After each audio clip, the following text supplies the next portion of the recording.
Today we're going to be trying out the Leia Ultraflesh, can't even say it, Leia Ultraflesh blender, which looks like this. I know what you're thinking. We're all thinking it. This has recently gone viral on TikTok. Immediately, I sprinted to my computer and ordered one. And I've actually been using it for about 2 or 3 weeks now on myself and on clients. And I'm gonna give you guys my full review. If you guys are new here, hi, my name is Victoria Jameson. I'm a professional makeup artist in Dallas, Texas. I'm a full-time content creator here on YouTube as well as TikTok. I mostly post about beauty, shopping, DIY projects, that kind of thing. So if you're into that, make sure you hit the red subscribe button and tap that bell so you get all of my notifications. And be sure to follow me on TikTok as well. I post there more often than I post here on YouTube. I want you guys to let me know in the comments what you usually use to apply your foundation with. I used to be a beauty blender kind of gal, then my acne started to flare up, so then I switched to like a flat kabuki brush. So let me know what your preference is down in the comments. All right guys, let's jump into it. Keep watching to see my review of the Leia Ultraflesh blender.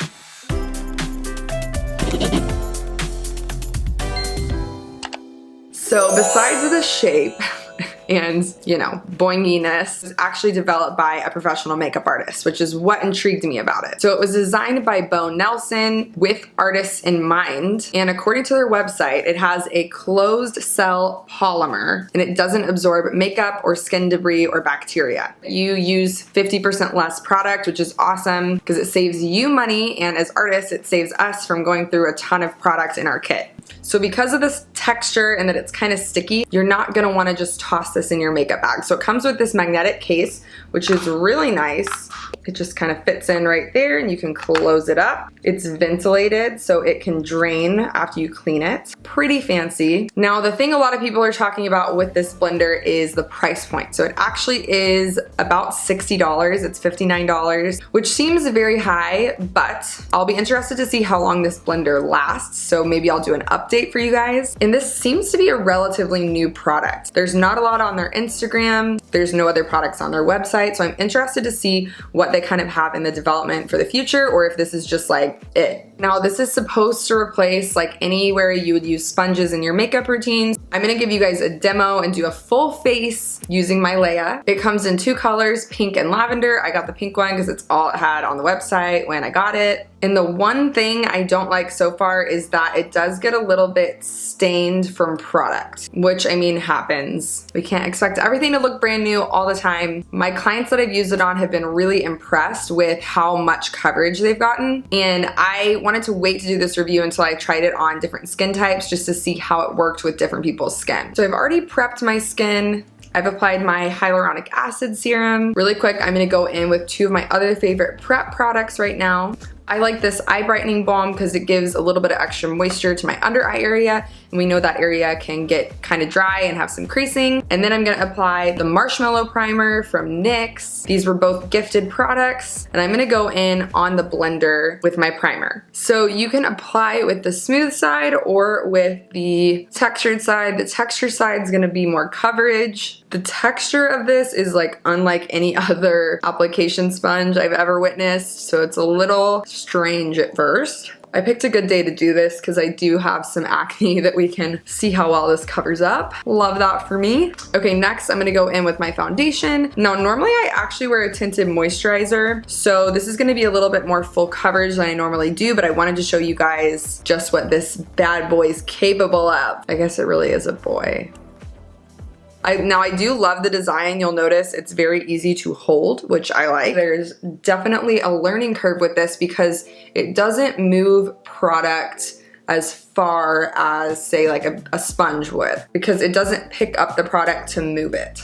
I like to avoid my eye area when I am applying foundation because that skin is so thin and creasing is inevitable to an extent. So I like to put as little product there as possible. Now I normally use about a pump of product. I found that I do need about 50% less, just like their website advertises. Okay, now that foundation is done, I'm gonna go in with my concealer. I will link all the products I'm using. This isn't really a product video, so I'm not gonna touch on those as much. Now I'm gonna use the pointed corner to apply this exactly where I want it. The design really is genius because they have the little corner where you can get into the under eyes. You want to still use like a bouncing motion like you would with a sponge. Look at that coverage I got already just from the little dot of concealer I used. Can you guys tell the difference? I've been seeing a lot of other reviews of this product and it seems like people really like it. I really do love seeing innovation like this in the beauty industry. It's cool to see new products being created because largely across the industry, a lot of what's out there is so similar to, you know, 50 years ago, what our grandparents used.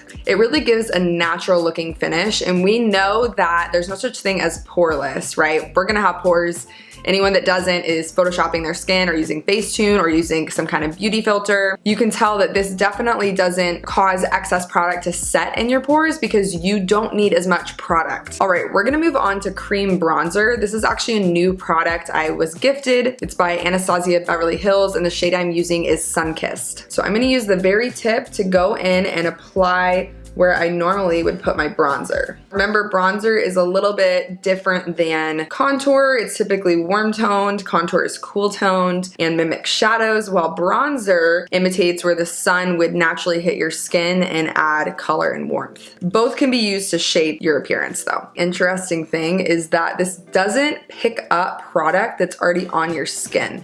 So because of the texture, I really thought it was going to pick up and move product that I'd already applied, but it actually blends everything together really well. It's funny, I didn't really used to wear bronzer until this year. Well, obviously I used to wear it in middle school and we all just like doused ourselves in bronzer, but I just been getting back into it and I really love the look you're able to achieve with it. It's very natural. Definitely not heavy looking. Almost done with the face. I'm gonna go in with my favorite cream blush. This shade is called Toasted Rose, and this you really only need like a dot of, and even less with this thing. It's so easy to get too much.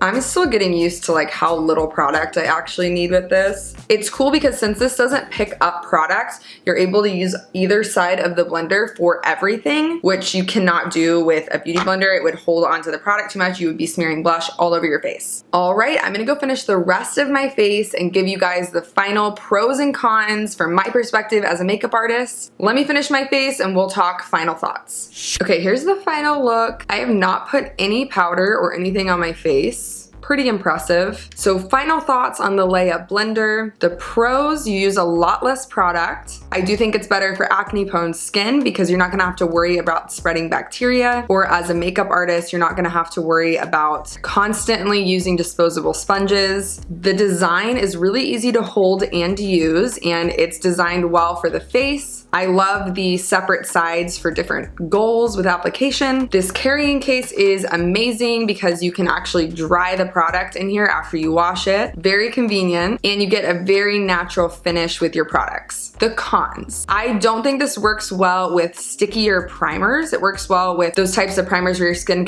feels soft and smooth. Instead of more sticky primers, like an example would be like Milk, the Hydro Grip. This does not work well with that. I've tried it. I'm not sure how well this would work with dry skin. I would love to hear y'all's thoughts if anyone's tried it. The price point is a con. It's $59, which is out of the budget of a lot of people. So if you're already buying high-end brushes or going through a lot of different beauty blenders, or if you're a professional makeup artist, it's a business write-off. For you, I wouldn't really consider it a con. That's just the price point. There's also a bit of a learning curve when using it because it's a lot different than sponges or using a brush to apply. Overall, this is definitely a product I recommend. Probably not for everyone, but it's something that I'm gonna be using daily in my makeup routine. And I think I'm gonna get another one just to keep in my kit. So for me, it's a 10 out of 10. I actually really do love this. You guys know I can be really harsh on products, but I'm a big fan. Let me know if you guys wanna see more videos like this one, or if there's any products you think I should try out. Leave me a comment, I wanna hear from you. And as always, you can click my face down there to subscribe to my channel, or click one of the videos to your right to keep watching. All right, I'll catch y'all next time. Peace out, Girl Scout.